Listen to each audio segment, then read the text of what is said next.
നല്ല മനസ്സിൻ്റെ അടയാളങ്ങളാണ് പ്രോത്സാഹനം കൊടുക്കുക എന്ന് പറയുന്നത്. മികവുറ്റ നേട്ടങ്ങൾ നേടുമ്പോൾ അല്ലെങ്കിൽ ആദരിക്കപ്പെടേണ്ട ആളുകളെ മനസ്സിൽ ഈഗോ ഇല്ലാത്ത ആളുകളുടെ മുമ്പിൽ വെച്ച് പ്രോത്സാഹിപ്പിക്കും. ഇതിൻ്റെ വിലയല്ല, അല്ലെങ്കിൽ ഇതിൻ്റെ ഒരു മാർക്കറ്റല്ല, ഇതിനൊരു വാല്യൂ ഉണ്ട്.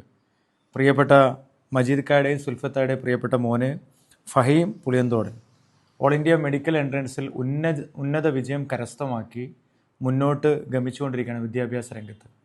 അപ്പോഴാണ് ഇവിടെ മലയക്കോടൻ റെസിഡൻസ് അസോസിയേഷൻ്റെ നേതൃത്വത്തിൽ പ്രിയപ്പെട്ട ആളുകൾ ആ പ്രിയപ്പെട്ട പൊന്നുമോനെ ഒന്ന് ആദരിക്കാനും കരുതലേകാനും തയ്യാറായിട്ടുള്ളൂ.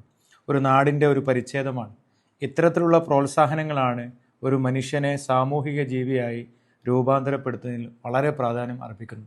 ഈ പ്രിയപ്പെട്ട പൊന്നുമോനെ അക്കാഡമിക് രംഗത്തെ ഈ മികവിന് എല്ലാവരുടെയും സാന്നിധ്യത്തിൽ റെസിഡൻസിൻ്റെ പ്രിയപ്പെട്ട ആളുകൾ, എല്ലാ ആളുകളും ഒരുമിച്ച് ചേർന്നുകൊണ്ട് ആദരിക്കപ്പെടുകയാണ്.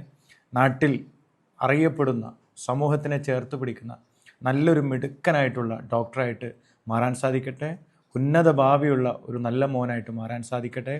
ഇവരെ കൂടെ നിന്നിട്ടുള്ള മാതാപിതാക്കൾക്ക് എല്ലാ അനുഗ്രഹങ്ങളും ഉണ്ടാവട്ടെ എന്ന് ആത്മാർത്ഥമായി പ്രാർത്ഥിച്ചുകൊണ്ട്, എന്നോടാണ് കൊടുക്കാൻ പറഞ്ഞതെങ്കിലും ഈ പ്രിയപ്പെട്ട ആളുകളുടെ മനീയമായ കരങ്ങൾ കൊണ്ട് കൈമാറുക, ഇതാണ് അതിൻ്റെ ഒരു ഗുരുത്വം എന്ന് പറയുന്നത്.